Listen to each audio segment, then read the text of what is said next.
Your phone has a notes app, a voice recorder, and a dozen productivity tools. And yet, when someone hands you a pen and asks you to write a single sentence about what you want from your life, something shifts. The words come slower, they feel heavier. That difference between typing a goal and writing it by hand is doing something to your brain that most people never think about, and it's the reason so many of your digital affirmations dissolve like sugar in water. When you type, your fingers hit the same flat keys regardless of what you're spelling. The letter A and the letter Z require the same mechanical motion. Your hand doesn't care what it's producing. But when you write by hand, every single letter demands a unique motor sequence. Your hand has to plan the shape, control the pressure, adjust the angle. Each word becomes a small act of construction. And that difference in physical effort changes how deeply the content gets encoded. Researchers at Princeton and UCLA ran a study comparing students who took notes by hand versus those who typed on laptops. The laptop group captured more words, almost verbatim transcripts of the lectures. The handwriters captured fewer words but performed significantly better on conceptual questions afterward.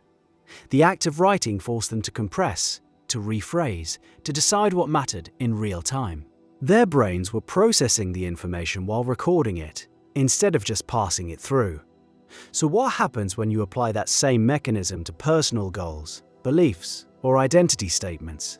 Think about what you do when you journal by hand versus when you type into a notes app. Typing is fast. Your thoughts race ahead of your fingers, and the words appear on screen in a clean, uniform font that looks the same whether you wrote it or someone else did. There's a distance built into the medium. Handwriting eliminates that distance. The words are in your hand. Your hand, the slight wobble on a letter, the pressure variation, the spacing, all of it carries a physical signature that your brain recognizes as yours in a way that typed text simply cannot replicate. This is where it gets interesting from a memory perspective. Motor encoding, the kind that happens when your hand physically shapes letters, activates different brain regions than keyboard input. Brain imaging studies show that handwriting engages areas associated with thinking, language, and working memory simultaneously. Typing activates a narrower band. The difference matters because the more neural real estate involved in encoding an experience, the deeper that experience gets stored. Now, layer intention on top of that. When you sit down and write, by hand, I am someone who follows through on commitments. You're doing something that feels almost ceremonial. Slow, deliberate. Your hand is tracing each letter of that identity statement, while your brain processes the meaning. The physical slowness forces you to sit with the words longer than you would if you typed them in 2 seconds. That extra dwell time is where the imprinting happens.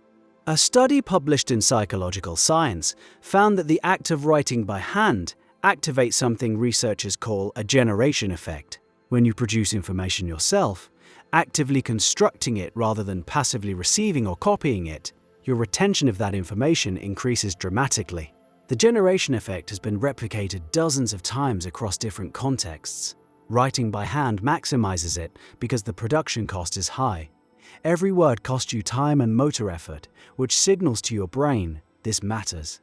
Pay attention. Store this. There's a reason therapists have used written exercises for decades. Expressive writing research, pioneered by James Pennebaker at the University of Texas, showed that writing about emotional experiences by hand for 15 to 20 minutes a day produced measurable changes in immune function, stress markers, and even wound healing speed. Participants who typed the same content showed weaker effects. The hand, it turns out, is a bridge between conscious thought and deeper processing systems that operate below awareness. Consider what happens when you write the same statement every morning for 30 days. I handle difficult conversations with calm. Day 1, you're just copying words. Day 7, you start noticing the sentence as you write it. Day 14, something odd happens. You catch yourself pausing before a difficult conversation at work, and the sentence surfaces. You didn't try to recall it. It arrived on its own, like a reflex that got installed while you were focused on keeping your handwriting legible. This is the subconscious imprinting piece. Repetition through handwriting creates a kind of motor memory loop. The belief gets encoded through 3 channels simultaneously: the semantic content, the motor pattern, and the visual memory of your own handwriting on paper. Triple encoding. Each channel reinforces the others. When one fires, it triggers the rest. That's why the sentence surfaces during a stressful moment. Your body remembers writing it even when your conscious mind is occupied. The advertising industry understood a version of this decades ago. Direct mail campaigns that included handwritten elements, even simulated ones, consistently outperformed fully printed materials. When researchers studied why, the answer wasn't just novelty. Handwritten text triggers a different processing mode in the reader's brain. It feels personal, intimate. The brain treats it as communication from a specific person rather than mass-produced content. When you write to yourself by hand, you're essentially triggering that same "this is personal, this is from someone I know" response. Except the someone is you. There's a Japanese concept called tegami, the art of letter writing, that carries a cultural understanding of this principle. A handwritten letter in Japanese culture isn't just communication. The brush pressure, the ink flow, the spacing between characters, all of these carry emotional information that the writer may not have consciously intended to transmit. The hand reveals what the mind hasn't articulated yet. Therapists who use handwriting analysis report similar observations.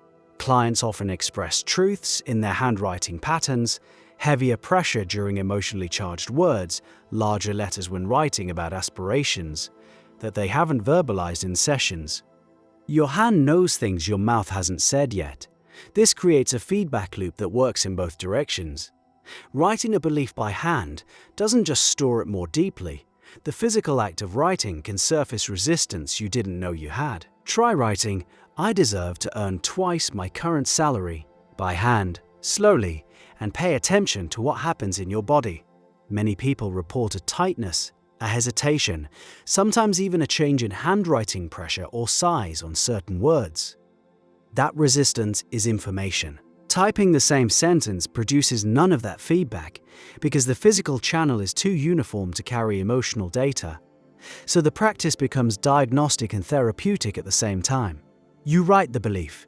Your hand tells you whether you actually hold it. The resistance becomes visible, literally, on the page, and with repetition, as the motor pattern becomes familiar and the semantic content gets encoded through that triple channel, the resistance starts to dissolve. Your hand learns the sentence before your conscious mind fully accepts it, and your subconscious, which responds to repetition and embodied experience far more than to logical argument, begins to update. Critics rightly point out that writing something down doesn't make it true. You can write "I am a billionaire" every morning for a year and your bank account won't change. Fair enough. The mechanism here operates on self-concept and behavioral priming, not magic. What changes is your default internal narrative, the background hum of beliefs that shapes which opportunities you notice, which actions feel natural, which risks feel tolerable.